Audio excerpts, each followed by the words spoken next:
Assalamualaikum warahmatullahi wabarakatuh. Selamat sore, sahabat Dokter Uner TV semua. Kembali lagi dalam Talk Show Dokter Uner TV edisi Dokter Edukasi, Minggu 25 September 2022. Perkenalkan, saya Rifki Alamsyahputra yang menjadi moderator pada acara sore hari ini. Untuk teman-teman yang belum tahu, apa sih itu Dokter Uner TV? Jadi, Dokter Uner TV merupakan platform kesehatan dari FK UNER untuk menyajikan informasi-informasi menarik seputar dunia kesehatan di setiap minggunya. Untuk itu, jangan lupa untuk terus ikuti channel Dr. Uner TV dan follow akun Instagram kami di @drunnertv dan @fk_uner. Pada episode kali ini, ada hal yang sangat spesial karena Dr. Uner TV bekerja sama dengan Skov Cimsa UNER untuk membawakan talk show pada acara Atmosfer Awareness of Tuberculosis and Smoking Termination dengan tema tuberkulosis dan COVID-19, mana yang lebih berbahaya untuk memperingati Hari Paru Dunia pada tanggal 25 September. CIMSA sendiri merupakan singkatan dari Center of Indonesian Medical Student Activities, yaitu organisasi mahasiswa kedokteran seluruh Indonesia yang berbasis aktivitas. CIMSA memiliki banyak lokal atau universitas, salah satunya yaitu CIMSA Universitas Erlangga yang ada di Unair. CIMSA sendiri memiliki 6 standing committee atau 6 divisi dengan ranah kerja masing-masing. Salah satunya merupakan SKO yang berkolaborasi dengan Dr. Uner TV pada talk show kali ini, yaitu SKOF atau Standing Committee on Public Health, Standing Committee on Public Health, dengan ranah kerja yang berfokus pada kesehatan masyarakat, khususnya promosi kesehatan. Oleh karena itu, untuk mendapat informasi mengenai aktivitas yang sangat menarik di dunia kesehatan, jangan lupa untuk memfollow akun Instagram kami di @cimsauner.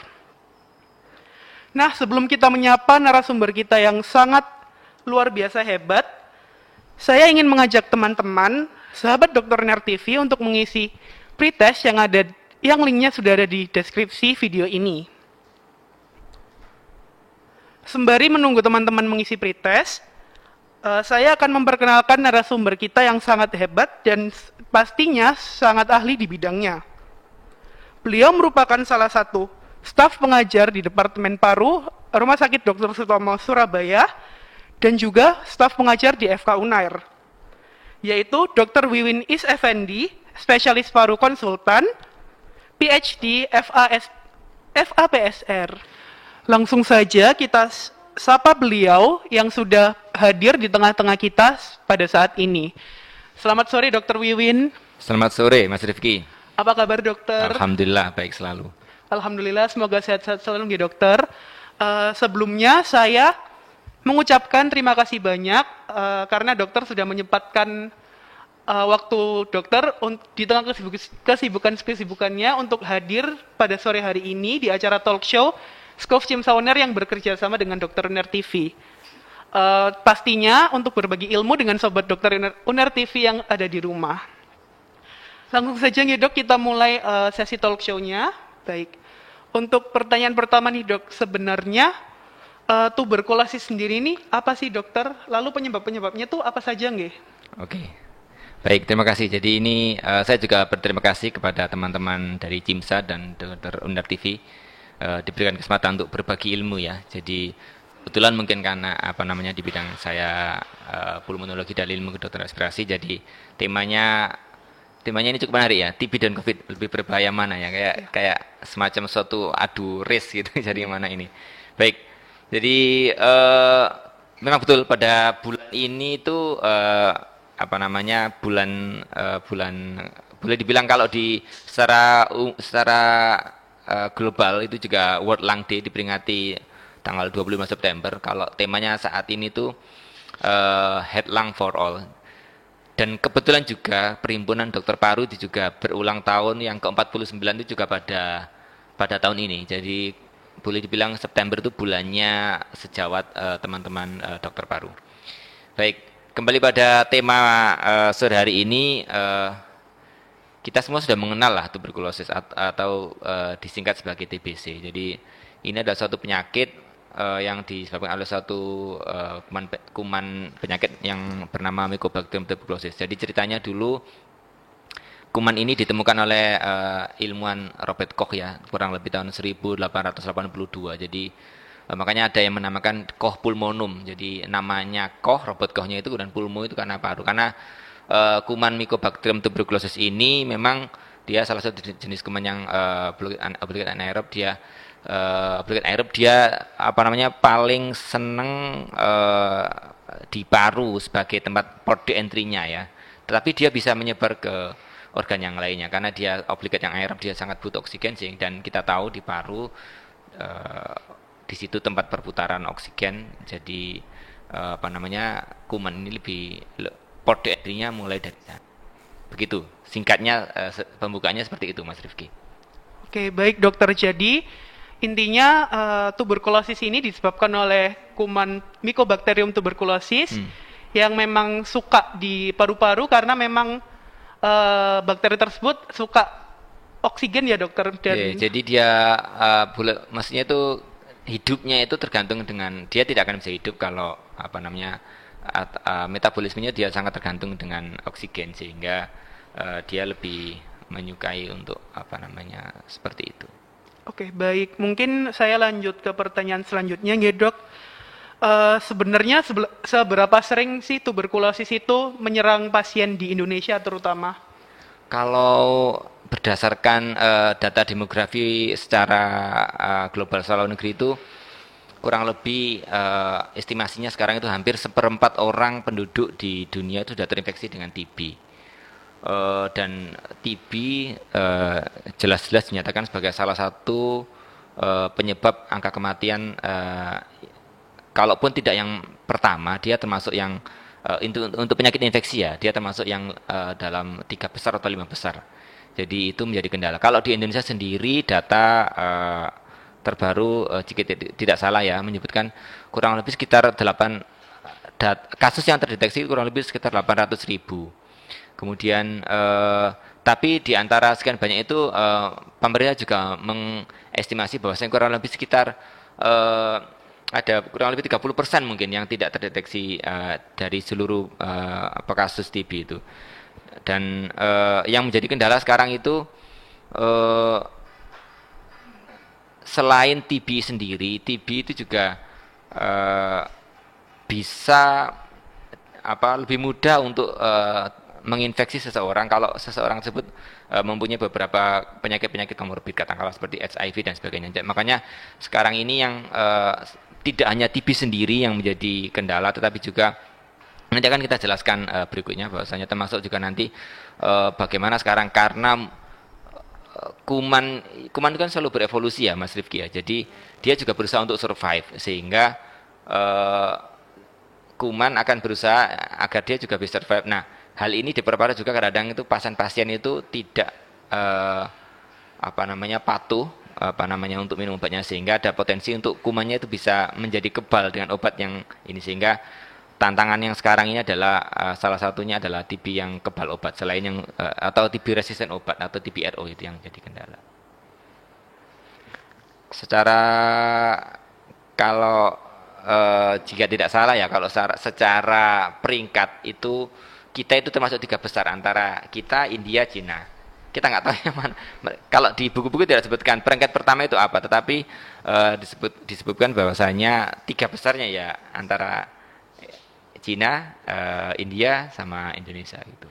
Dulu kita mungkin masih peringkat 5 atau berapa, sekarang malah jadi naik mungkin karena cakupannya mungkin semakin banyak ya. Pemerintah bisa ini juga sebagai salah satu positif juga. Kalau jumlah pasien kita banyak, yang terdeteksi itu cukup banyak. Sebenarnya itu juga sebagai bukti bahwasanya kita pemerintah udah bisa untuk mencakup atau menemukan pasien TB itu juga salah satu indikator yang baik untuk program. Tetapi kalau itu tidak dilanjutkan dengan monitoring pasiennya atau evaluasi pasiennya, itu juga bisa menjadi masalah kalau misalkan pasiennya tidak bisa patuh terhadap minum obatnya.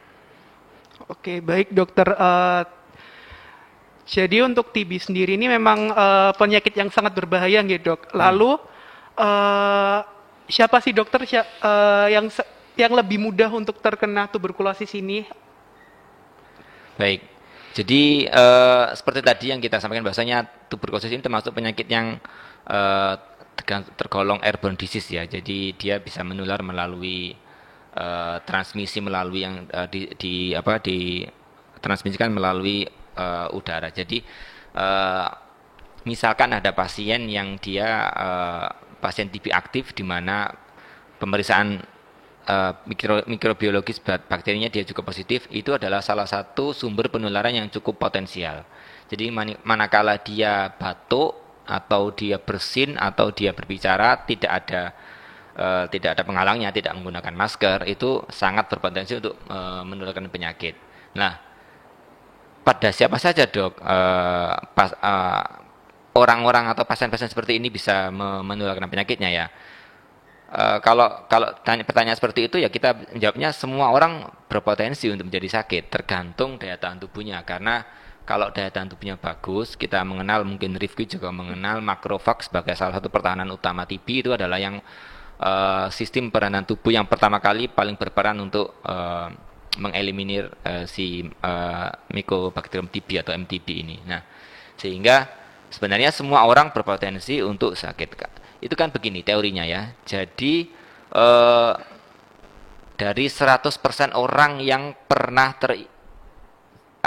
terinhalasi, jadi kumannya ini masuk ke dalam tubuh, itu teorinya itu hanya 5%, yang 5 sampai 10% dia yang akan terdevelop untuk menjadi sakit.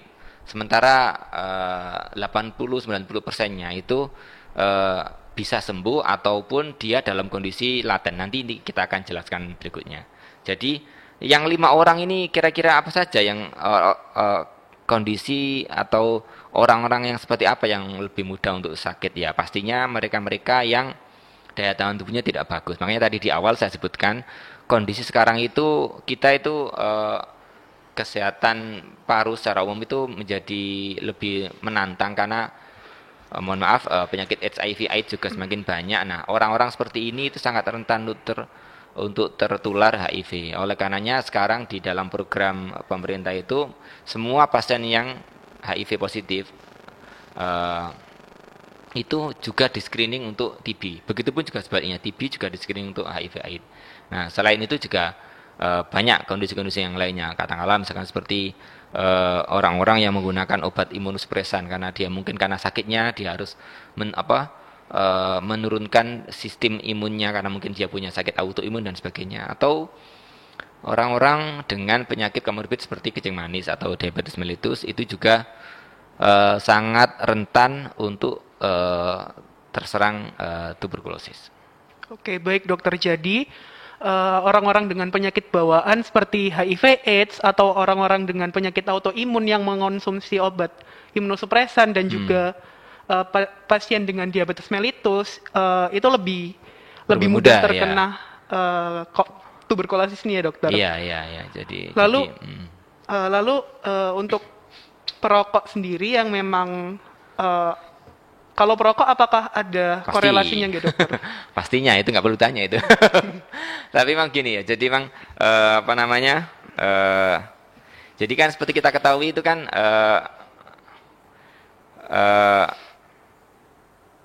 efek rokok itu kan kita tahu bahwasanya rokok itu kan kandungannya cukup banyak ya. Kandungan racunnya itu cukup banyak. Ada yang bilang ratusan bahkan sampai ribuan. Nah, salah satu dari sekian banyak efek negatif rokok itu adalah dia akan menurunkan sistem kekebalan tubuh, mulai dari saluran pernafasannya itu mungkin dia juga sel gebleknya akan terganggu sehingga lendirnya juga potensi untuk mengeliminir dari saluran pernafasannya itu untuk mikroba itu juga berkurang. Kemudian juga di dalam parenkima sendiri makrofagnya juga dia potensinya juga akan melemah sehingga otomatis para perokok itu saya tidak tahu berapa hitungan risk faktornya faktor risikonya untuk ini berapa persen, tetapi jelas teori membuktikan bahwasanya para perokok itu lebih mudah untuk terserang tuberkulosis oleh karena salah satunya tadi itu sistem kekebalan tubuhnya yang terutama makrofagnya itu sudah tidak bisa bekerja secara optimal.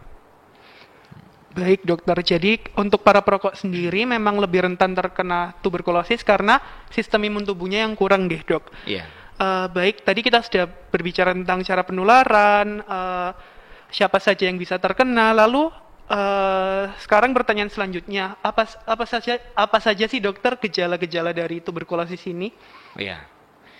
eh Hampir gejala secara umum penyakit-penyakit yang berhubungan dengan respirasi itu ada di TB. Artinya kalau TB sendiri di buku dikatakan bahwasanya mereka-mereka yang ada batuk kronis selama 2 minggu, terutama batuk yang berdahak, itu patut dicurigai sebagai pasien TB. Kemudian selain itu juga ditemukan juga ada riwayat batuk darah, itu juga bisa menjadi salah satu pertanda kalau itu. Kemudian secara umum pasien juga kadang mengalami penurunan berat badan. Penurunan berat badan, kemudian karena dia tuberkulosis ini juga salah satu penyakit infeksi, artinya pasti ada proses inflamasi sehingga ada febris tetapi tidak terlalu yang tinggi sekali, jadi sumber istilahnya itu kalau makanya ada trias TB di sana, jadi ada penurunan berat badan, sumber-sumber, kemudian batuk lah itu. Kalau ada anggota masyarakat yang mengalami keluhan seperti itu adalah salah satu tanda untuk dicurigai sebagai TB. Nah, nanti itu sebisa mungkin harus di active finding ya. Jadi mereka-mereka seperti itu harus ditemukan sehingga segera untuk dilakukan pemeriksaan sesuai dengan fasilitas yang ada di tempat itu. Baik dokter, tadi gejala-gejala TB seperti batuk, demam sumber ya dok, dan juga penurunan berat badan. Kira-kira kalau misal jika kita sendiri atau mungkin ada keluarga kita yang mengalami gejala tersebut, kapan sih dok kita harus memeriksakan diri ke dokter? Oh ya. Jadi kalau di teorinya itu, jadi pertama kali orang kemasukan atau jadi dia bernafas. Kadang-kadang sering kalau kita di rumah sakit atau di tempat atau dok, misalkan mereka membawa putranya atau membawa siapa gitu, kok dari mana keluarga saya kok bisa sakit? Kita juga nggak, di rumah nggak ada yang sakit seperti itu. Nah, kita nggak bisa seperti itu. Orang tadi seperti saya sampaikan bahwasanya TB adalah airborne disease, mudah sekali menular melalui udara.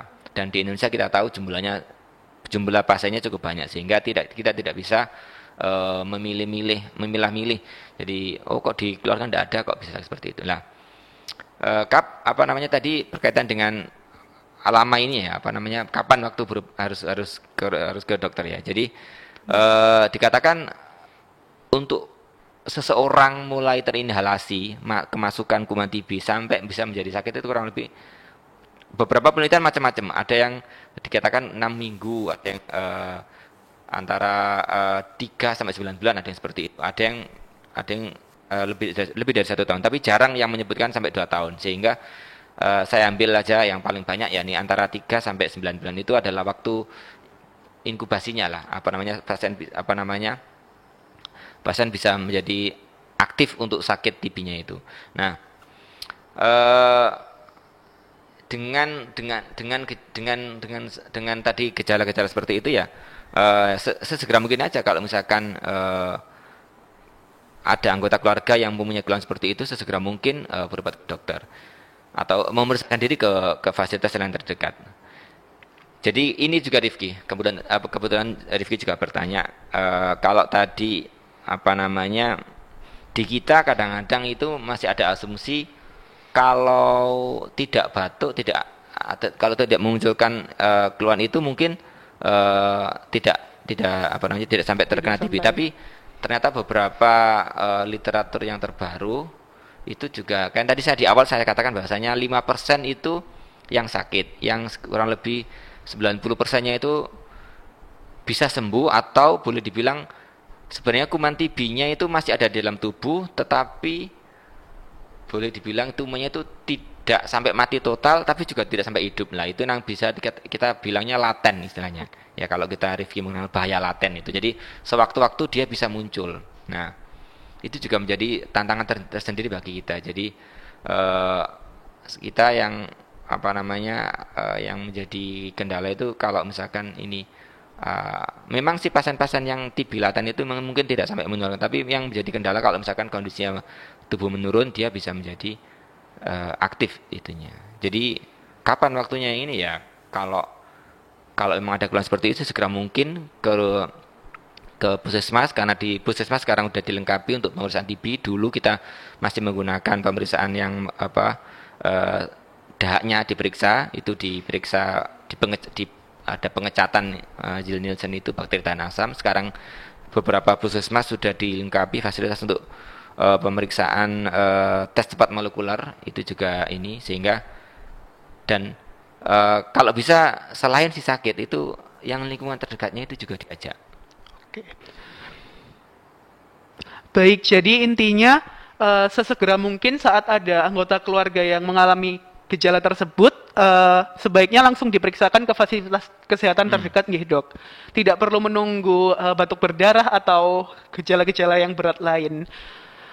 Kemudian saya lanjut ke pertanyaan selanjutnya. Mungkin tadi Dr. Wiwin sudah mulai menjelaskan sedikit mengenai diagnosis dari tuberkulosis sendiri nih dok. Kan kalau COVID-19 kan ada PCR atau rapid test. Kalau tuberkulosis sendiri diagnosisnya itu ada apa saja sih dok? Dan untuk pasien yang mana didiagnosis dengan metode yang mana?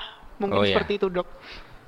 Jadi apa namanya mirip untuk yang metode diagnosisnya untuk TB tidak beda jauh untuk yang sekarang ya dengan COVID. Jadi ada namanya tes cepat molekuler, itu juga menggunakan prinsip yang tidak memang apa namanya tidak jauh berbeda dengan cara mendeteksi kalau misalkan COVID menggunakan PCR itu juga menggunakan prinsip-prinsip yang relatif sama, apa namanya menggunakan menemukan kumannya itu. Sebelum itu kalau misalkan di fasilitas kesehatannya tidak mempunyai sistem alat tes cepat molekuler itu juga bisa menggunakan jadi dahaknya sama, tetap dahaknya yang diperiksa itu, dari dahaknya itu dilakukan pengecatan, itu lebih mudah karena memang lebih apa istilahnya ya, alat itu lebih tersedia lebih banyak di banyak tempat. Jadi kalau sekarang itu dari alur diagnosisnya itu tetap yang utama sekarang itu ada menggunakan tes cepat molekuler itu atau gene expert itu.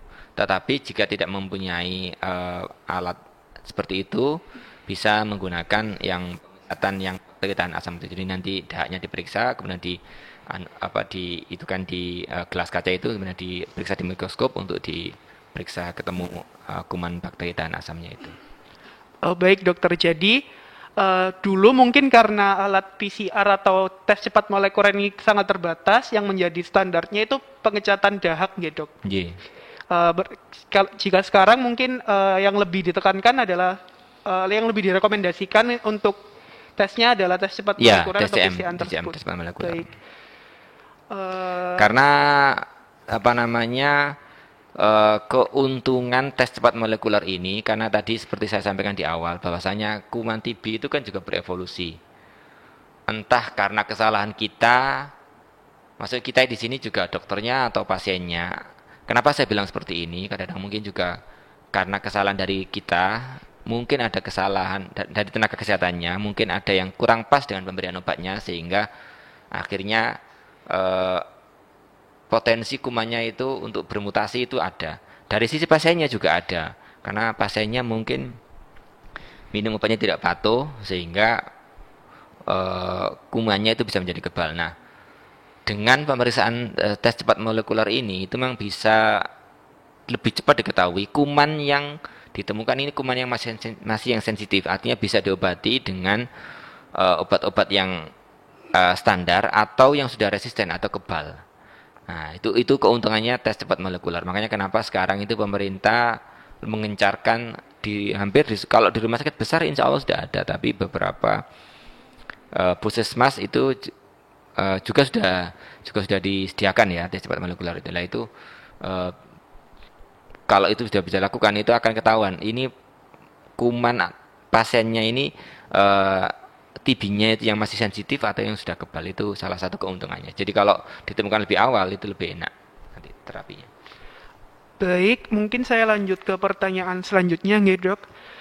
Tadi juga sudah sempat disinggung oleh dokter mengenai sebenarnya penyakit TB ini penyakit yang mendadak mendadak tiba-tiba sakit atau berjalan lama, nggih dok. Lalu apakah ada jenis-jenisnya? Oh ini yang mendadak, oh ini yang Oh, bertahan lama, kalau mendadak gimana? Maksudnya itu akut mungkin dok. oh gitu maksudnya. Oke. Jadi eh apa? Tadi kalau sekilas ini karena mungkin biar masyarakat juga mencernanya lebih mudah. Jadi memang ini berkaitan dengan penyakit tuberkulosis itu seperti yang tadi saya sampaikan bahwasanya pintu masuknya itu memang paling mudah itu melalui saluran pernafasan. Jadi setelah ibarat jalan tol dia masuk melalui pintu gate-nya itu paru, dia bisa terserah gue gitu.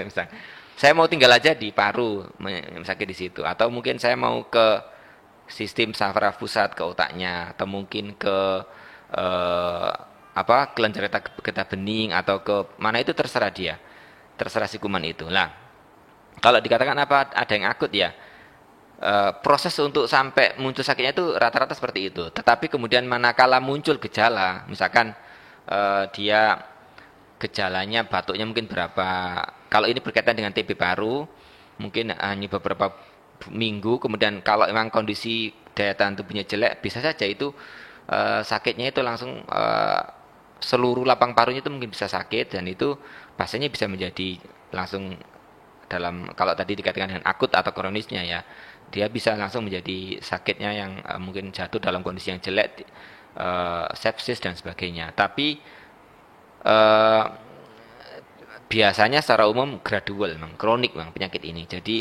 makanya kenapa tadi disampaikan di awal kalau sudah ada gejala dari batuk, sudah kita udah memindai kok sudah ada batuknya, berat badannya kok mulai ini ya, kita sudah mulai harus waspada. Oke, baik dokter.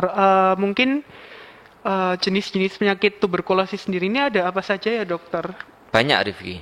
Jadi kalau berdasarkan pembagiannya itu sebenarnya hanya berdasarkan masalah misalkan organ gitu ya. Ada penyakit TB yang kita baginya secara garis besar ada TB paru dan TB non paru. TB non paru ya bisa mungkin tulang, bisa saluran saluran sistem sistem saraf pusat atau meningitis atau encephalitis itu juga bisa, atau yang lain juga bisa. Kemudian juga bisa dibedakan juga biasanya dengan eh, kumannya itu termasuk kuman yang kebal atau yang sensitif atau yang resisten. Jadi itu juga bisa dibedakan seperti itu. Kemudian juga ada beberapa bagian berdasarkan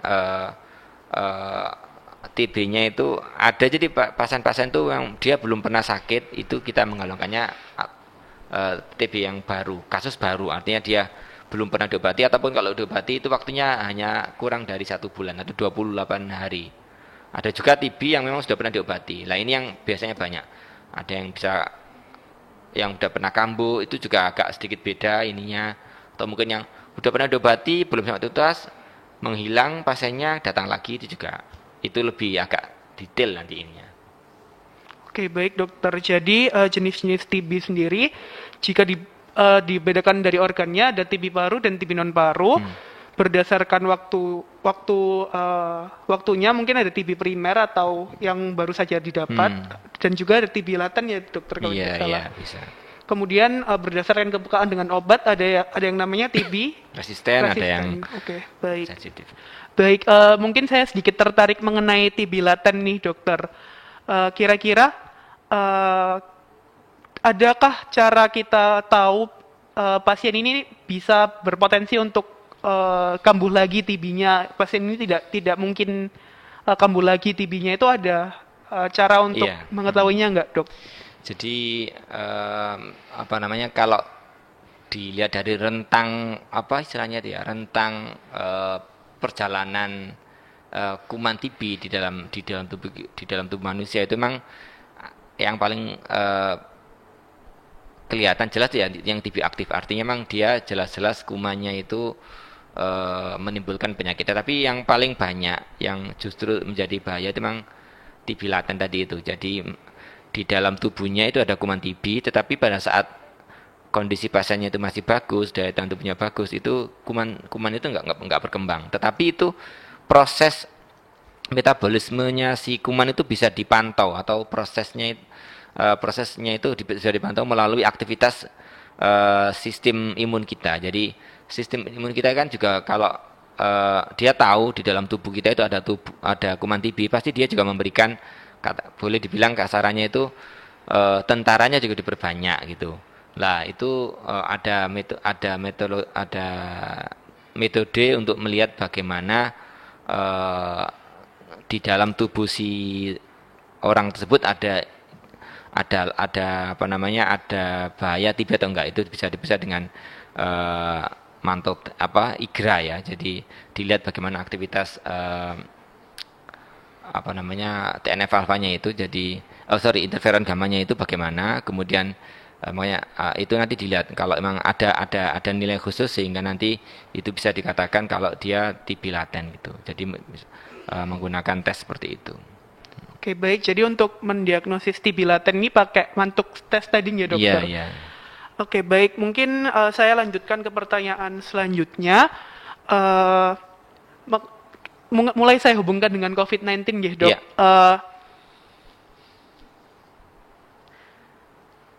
Adakah hubungan infeksi COVID-19 dan tuberkulosis, dok? Apakah penderita tuberkulosis ini lebih rentan terkena COVID-19 atau malah sebaliknya, penderita COVID-19 yang lebih rentan terkena tuberkulosis? Ya, kalau dibilang seperti itu sama saja sebenarnya. Cuman menariknya begini ya. Jadi kembali kepada TB tadi itu, bahwasanya goal dari WHO yang sudah diimplementasikan oleh seluruh negara anggota WHO itu adalah tahun 2035 itu adalah time to end TB. Jadi berusaha untuk mengeliminasi TB. Jadi bagaimana tujuan akhirnya adalah tahun 2035 itu adalah menurunkan angka kesakitan itu kurang dari 10 dalam 100.000 penduduk. Nah, ternyata tahun 2019 ya mulai pandemi, ada pandemi COVID. Nah, pandemi COVID ini benar-benar meluluh lantakkan semua sistem kesehatan, terutama di negara, boleh dikatakan negara berkembang atau negara dengan penghasilan rendah lah. Sehingga beban kesehatannya itu cukup banyak. Ini kita tinjau dulu ya dari segi epidemiologinya, kita enggak yang dulu imunologinya. Jadi yang terjadi adalah karena ketakutan yang sangat, ya memang karena waktu itu juga memang ada suatu kondisi yang membuat kita itu berjarak emang dengan sistem pelayanan kesehatan. Tidak semuanya bisa ke puskesmas, atau tidak semuanya, apalagi kalau dulu masih ada, kalau di negara lain ada lockdown dan sebagainya, di kita mungkin hanya PPKM seperti itu. Tapi tetap aja ada jarak yang terjadi sehingga pasien-pasien TB itu ada kesulitan untuk mengakses rumah sakit atau puskesmas, sehingga mereka yang dalam pengobatan itu kalau tidak dipegang betul si pasien ini bisa lepas, dia tidak akan melanjutkan pengobatannya ke rumah sakit atau ke puskesmas. Itu fakta itu. Jadi dalam masa pandemi itu banyak sekali pasien-pasien TB yang akhirnya tidak berobat ke ini karena takut kena COVID, enggak ke rumah sakit. Itu mungkin sampai sekarang masih ada yang mereka takut enggak ke rumah sakit kan takut COVID. Nah, itu kalau dilihat dari segi sistem pelayanan atau dari epidemiologinya. Dari sisi yang lebih ininya, imunologinya ya, dua-duanya bisa saling memberikan memberikan efek yang memudahkan. Artinya pasien-pasien TB karena kondisi tubuhnya juga ini, apalagi TB yang mungkin tahap-tahap awal ya. Kalau sudah dalam pengobatan, insya Allah sih tidak ada masalah. Tapi kalau dalam tahap awal dia sakit, itu sangat rentan untuk terserang COVID-19. Ataupun sebaliknya, yang sudah sakit COVID-19 juga, dia juga bisa untuk ini. Jadi sama-sama bisa memberikan istilahnya ya, efek yang sangat menguntungkan untuk mereka, si TB dan si COVID-19-nya itu. Oke, baik. Jadi dengan adanya pandemi COVID-19 ini malah baik secara epidemiologi maupun imunologi Iya, itu terganggu itu. sangat terganggu. Mm-mm. Secara epidemiologi mungkin sistem kesehatan kita khususnya di Indonesia agak terganggu. Sementara untuk dalam sisi imunologisnya kedua penyakit ini dapat memudahkan satu sama lain untuk koinfeksi atau Iya, menginfeksi bersamaan. di beberapa jurnal juga banyak disebutkan ada beberapa kasus dua-duanya ada pasien yang memang ya kena sakit TB sama ini. Dan yang menjadi perhatian mungkin gini Mas Rifki. Karena kita tahu obat TB itu kan banyak ya Mas Iya. Rifki ya. Mas Rifki mungkin tahu ada kurang lebih 4 kalau masih tahap awal. Nah, itu juga ada potensi karena kita tahu dulu bukan obat COVID, terapi yang diberikan pada pasien COVID itu juga cukup banyak, itu juga ada potensi untuk berinteraksi. Sehingga itu juga harus diatur kapan ya harus diutamakan dulu untuk terapi COVID-nya, kapan bisa ditunda dulu sementara untuk TB-nya itu juga nanti ada dokter yang menentukan bagaimana itunya. Berdasarkan pengalaman Dokter Wiwin sendiri, selama pandemi di awal-awal pandemi kemarin, apakah pasien tuberkulosis ini memang sebenarnya itu dilarang untuk Oh iya. ke rumah sakit atau mereka yang takut, Dok? Menurut dokter sendiri bagaimana? Kondisi real yang terjadi bukan dilarang ya, kita nggak mungkin melarang orang ke rumah sakit. Cuman kan kondisi real yang terjadi itu adalah mereka yang pertama mungkin mereka yang sudah menjalani pengobatan karena dia tahu dia sakit, dia takut tertular COVID-nya sehingga dia tidak sampai melanjutkan pengobatannya baik yang ke puskesmas ataupun ke rumah sakit. Yang pertama, yang kedua juga mereka yang belum sakit sebenarnya, tetapi dia ada keluhan batuk. Lah nanti dia kan nggak tahu dia ini sakit batuk biasa, sakit TB atau COVID, tapi dia nggak ke rumah sakit karena udah keduluan takut nanti aku di swab sehingga ya yang terjadi memang ya pada kondisi pandemi kemarin memang itu sangat sangat agak kacau. Jadi mungkin saja jumlah penderita TB yang kita belum ada ininya studi yang terbaru tentang ini. Perkiraan saya sih jumlah penderita TB mungkin akan bertambah dan yang sudah menjalani pengobatan berhenti di tengah jalan itu juga mungkin agak sedikit banyak pada saat pandemi itu. Oke, baik dokter. Jadi untuk saat pandemi kemarin, untuk pasien yang sudah terdiagnosis sebelumnya mungkin tidak berani ke rumah sakit atau berobat karena takut tertular COVID. Untuk pasien yang sebenarnya terkena TB, tapi belum terdiagnosis, itu tidak nggak mau ke rumah sakit. Dan itu kalau betul dia sakit TB, dan alhamdulillah dia misalkan nggak sampai meninggal, wah dia potensi untuk menularkan ke keluarganya. Iya, gitu. itu kan soalnya TB itu kan gampang sekali menular. Apalagi kalau dalam lingkungan yang memang misalkan perumahan-perumahan yang padat penduduk, tidak ada ventilasi cahaya matahari yang cukup, nah itu sangat favorable sekali itu untuk penularan. Baik dokter, mungkin kita beralih ke pertanyaan yang mungkin sudah teman-teman tunggu. Kira-kira tuberkulosis dan COVID-19 ini lebih berbahaya yang mana ya dokter? Sama-sama berbahayanya. Kalau kita makanya ada bilang jadi begini apa istilahnya itu kalau dibilang mana berbahayanya ya kita sama penyakit tidak perlu memberikan gradasi ya, tapi perankingan yang mana berbahaya. Semuanya berbahaya. Artinya begini, dalam artian COVID juga mungkin sekarang karena kalau dikaitkan dengan angka kesakitan dan angka kematian, karena hampir semua sudah imunisasi, sudah tervaksin semuanya, itu risiko untuk menjadi, kalaupun dia sakit, mungkin hanya sakit yang ringan, tidak sampai jatuh ke dalam yang sakit yang berat. Tetapi kan kita tidak tahu juga nanti ke depannya COVID seperti apa lah. Kembali ke TB juga, ini tambahan untuk Mas Rifki juga tadi, bahwasanya kalau dikatakan mana berbahaya tidak, itu kan begini ya. Jadi memang kita seluruh dunia, bukannya di Indonesia, itu kan sedang berusaha sebenarnya untuk vaksinasi TB itu kan juga sedang berusaha mencari vaksin yang benar-benar bisa Mungkin orang bertanya, buat apa saya dulu divaksin BCG kok masih sakit gitu? Beda mungkin dengan yang COVID apa ya. Memang karena sekarang memang salah satu kenapa vaksin BCG itu diberikan itu adalah salah satunya adalah untuk mengurangi risiko potensi TB-nya itu menjadi lebih berat. Jadi memang saya tidak akan menjawab mana yang berbahaya antara ini dua-duanya sama-sama berbahaya dalam artian COVID ya kita tahu kalau dia menjadi suatu pandemi itu bisa mengacaukan segala macam dia juga berbahaya. TB sendiri juga tidak boleh disepelekan. Artinya memang ini masih menjadi masalah bersama karena sifatnya tadi yang ada laten dan sebagainya sehingga potensi untuk sumber penularannya itu masih banyak.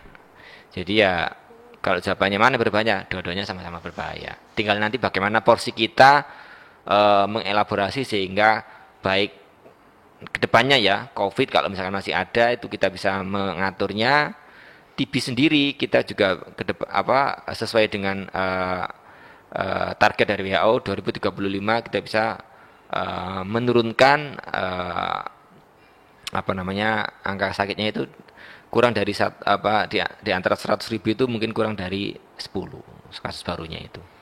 Baik, jadi memang tidak ada yang lebih berbahaya ya dokter karena kita memang harus waspada untuk dua-duanya sama-sama berbahaya. Artinya nanti kalau kita bilang oh bahaya COVID-nya nanti TB-nya dianikan. Oh bahaya TB-nya nanti COVID-nya nggak bisa. Makanya saya bilang dua-duanya sama-sama berbahaya. Perlu ada balance gitu loh. Jadi sistem kesehatan kita itu lebih bisa ya COVID tetap diperhatikan dengan tidak melupakan TB penanganan TB-nya. Karena yang terjadi selama pandemi itu mengajarkan ke kita, terutama negara-negara berkembang itu jujur saja itu dari sisi program itu pasti program untuk eliminasi TB itu pasti akan banyak terserap ke yang COVID kemarin. Mungkin kasusnya beda dengan negara-negara yang sudah maju yang struktur ekonominya sudah kuat itu mungkin tidak terjadi. Tapi saya rasa hampir semua negara Afrika dan Asia terutama yang masih ekonominya ini mereka pasti akan ada distraksi lah tentang ekonomi mana yang menjadi penanganan targetnya yang paling utamanya. Kedepannya seperti itu. Jadi COVID masih akan menjadi bahaya meskipun nanti tidak menjadi pandemi lagi, tapi TB juga tidak boleh diinikan karena itu masih menjadi Oke, baik dokter. Lalu mungkin ini pertanyaan yang menjelang terakhir ya dok. Tadi kita sudah belajar banyak hal mengenai penularan TB, apa itu TB, siapa saja yang bisa kena. Lalu ada pepatah kan dok, mencegah itu lebih baik daripada mengobati. Betul. Untuk tuberkulosis sendiri, bagaimana nggak dok cara mencegahnya? Mencegah dalam artian mencegah biar kumannya tidak masuk ke dalam tubuh itu impossible saya rasa. Kita jalan ke pasar, kita ke ibadah, ke masjid, ke gereja dan sebagainya, kita ke lapangan main olahraga dan sebagainya. Potensi untuk kita terhidup kuman di negara Indonesia itu pasti ada.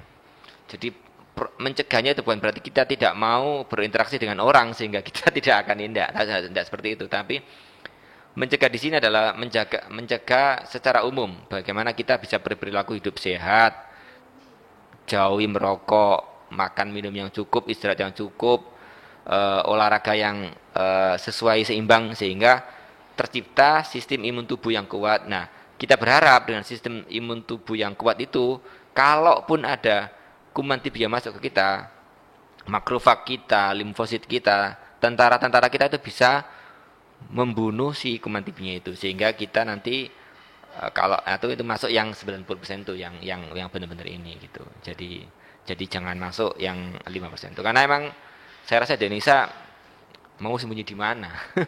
Nggak bisa.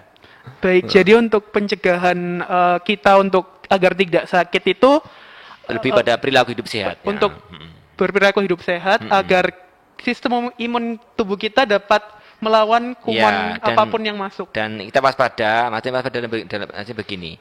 Kalau kita menemukan ada tetangga kita, ada anggota keluarga kita yang sakit, segera langsung diajak ke rumah sakit biar mengurangi risiko penularan.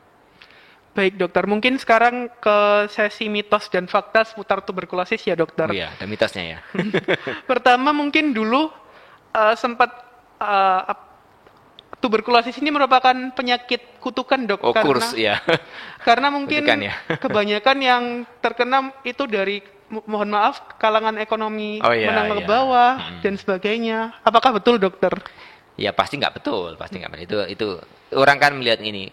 Kenapa dok kok yang banyak sakit itu ya maaf tadi seperti yang dibilang Rifki dari mereka-mereka yang kebetulan tidak beruntung dalam artian ekonominya lemah itu memang karena mungkin mereka akses ke sistem kesehatan zaman dahulu ya tidak bisa gampang sehingga sakit. Nah, kalau mereka udah sakit, mereka juga biasanya kan tinggalnya di rumah yang satu rumah mungkin untuk 5 orang, 6 orang, tidak ada ventilasi cahayanya.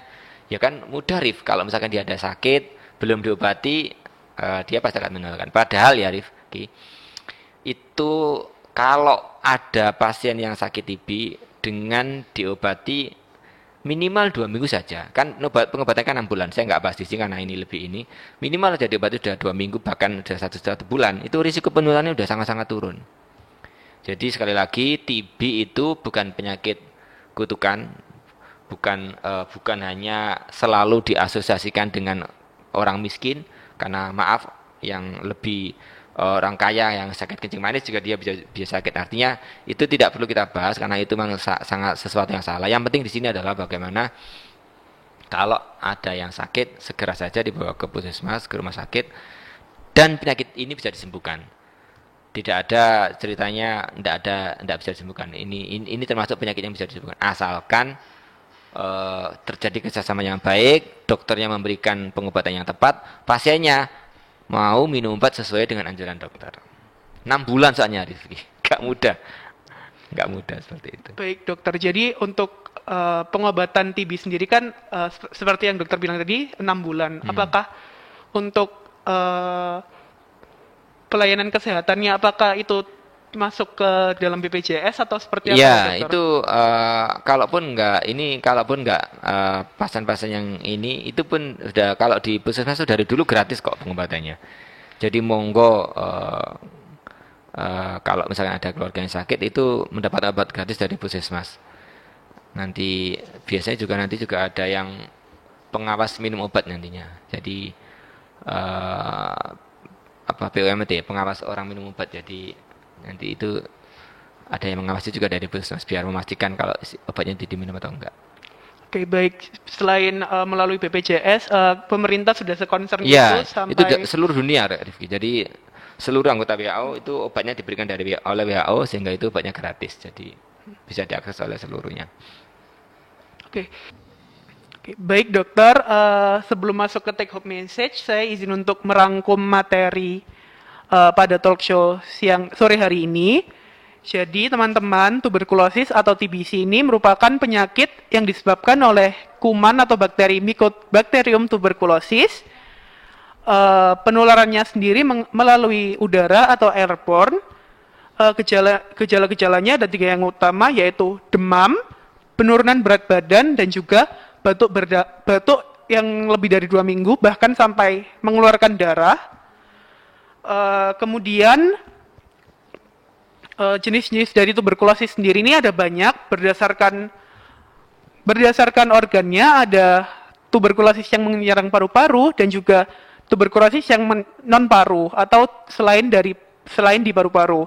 Berdasarkan waktunya bisa dibagi menjadi 2, yaitu TB primer atau tuberkulosis yang baru saja terdiagnosis, maupun TB laten atau pasien yang sudah pernah mengalami TB sebelumnya dan TB tersebut dapat kembali lagi.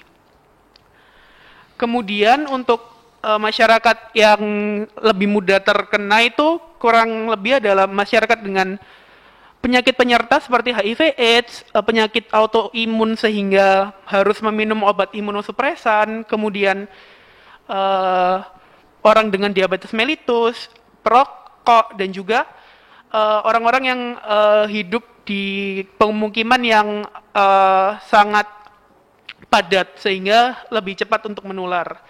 Lalu untuk TB dan COVID-19 sendiri, COVID-19 memang sedikit COVID-19 sangat berpengaruh terhadap penanganan tuberkulosis di Indonesia.